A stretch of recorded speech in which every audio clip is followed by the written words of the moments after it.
મહારાષ્ટ્રના ઉપમુખ્યમંત્રી અજિત પવારનું વિમાન અકસ્માતમાં મૃત્યુ થયું છે. બુધવારની સવારે બારામતીમાં લેન્ડિંગ દરમિયાન તેમનું વિમાન ક્રેશ થયું હતું.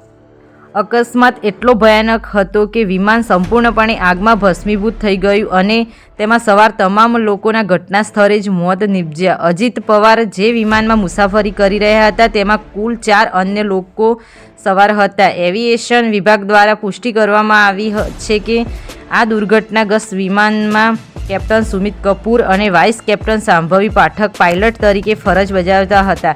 એવિએશન અધિકારીઓના જણાવ્યા મુજબ બંને પાયલટ સંપૂર્ણ રીતે તાલીમ પ્રાપ્ત અને અનુભવી હતા તથા વિમાનમાં કોઈ ટેકનિકલ ખામી હોવાના પુરાવા મળ્યા નથી.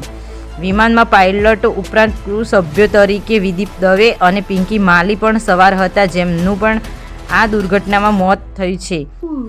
વધુ સમાચારો અને અપડેટ્સ માટે જોતા રહો online TV news Kheralu Renuka Thakor સાથે.